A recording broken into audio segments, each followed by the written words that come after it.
guys, and today I have another review, and it's on the none and the other, and it's on no one other than the Stinger, or the Budget Jolt, or the...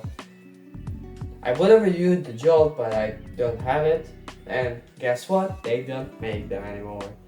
Yay. Anyways, I'll be reviewing the Jolt. This is a blaster from the Alpha Strike line that costs €3/$. Yes, that is how much I paid for this. Well, actually, I didn't pay for this is actually my brother's. But it cost €3, $3, whatever you want. But how great is this blaster? It's pretty good. Let's get into the review. We'll be starting at the front, or the barrel, which you just know the darts. It doesn't stick out much. Then you have the grip, which exists, and it's not comfy because, well, half of my space for my pinky finger and the part of the hand there is off to the side, which is not comfy. But this is a single shot emergency blaster. You will not be using this enough to the point where it will actually hurt. Unless you're like Coop and you'll do a 430 challenge. I might do something similar. It'll probably be a 100 dart challenge because I don't have that many darts, but I might do something similar. Anyways, down to the trigger. The trigger is okay. It is a spring. Is a leaf or a plastic spring trigger, which is normal for this size blaster because that is basically how it works. One thing to note is because it does not have a finger guard, when you prime it, your middle finger can go up on the trigger, which will also pull the trigger, thus not priming or not actually catching. Although you can just by holding the trigger just fire it like that. It's fun. And anyways, and down the bottom, which you have the priming grip handle or priming grip. It is a simple T-pull. It's not too far away, although it does have some lines which do dig up into your finger, but they're pretty decent. And then, as I said, you press the trigger to fire. Now, the T-pull does go into my hand, but at such low speeds, I don't even feel it. Now, what's the plastic quality? Well, that might seem well, but this is a small blaster, and it's squeaky. Yeah, that's not good. But the plastic quality honestly isn't terrible. Of course, you cannot open this, you cannot fix it if it does break somehow. Only way this breaks is by physical breaking. And even then, you actually can't change the parts. Why would you do that instead of just buying a new one? I don't know. But you can do it. And for the design, I actually quite like it. Besides the grip being not the best, but honestly for compatibility, you gotta sacrifice some comfort. But overall looks are pretty decent. There is the Nerf logo on the grip, and of course the wordings on the other side. But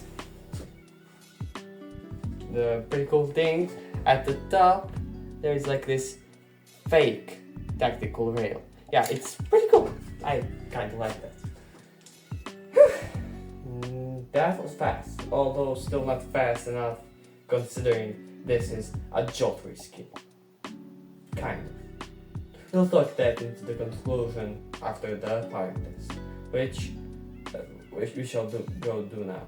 Okay, so I'll first shoot the Elite 2.0 blue darts, and then I'll shoot the actual waffles, 3 of each one. And when I go back, that usually happens because the preview on my camera does not show actually everything. Sometimes you will see the door, maybe the light, or the chair. It isn't a deal breaker, but I hate it. Anyways, let's go and shoot it.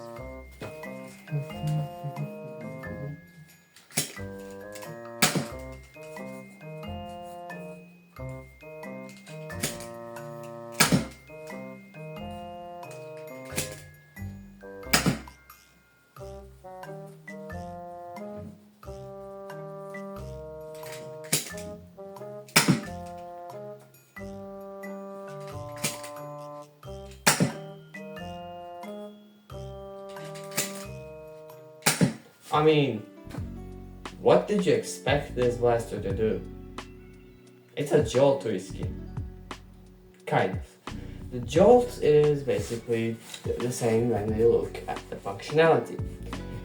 The difference with the Jolt is it's not held by clips and it has better plastic quality.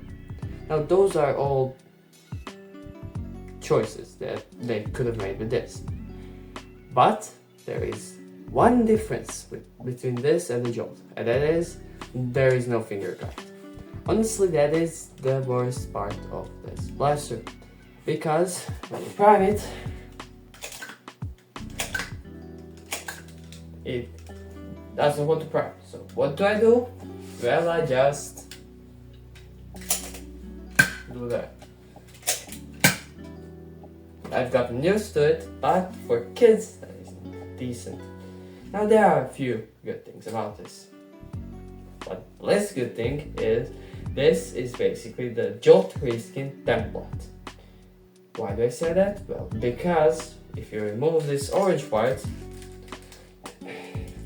which I never actually removed, so I will not try to break it, but if you remove it, it's basically a Jolt with some extra stuff. The worst part about that, every single one of the Jolts that was released in the LE 2.0 or any of those similar series was basically a reskin of this. Why is it worse? Well, because they were clipped, worse designs, more expensive than the Jolt, and yeah, they were just worse. Some of the examples, the Ace. So, while this didn't bring good things to the community, it is still a good blaster. Why? €3 or $3 for you Eagles. Yeah, it costs $3. $3 for a blaster.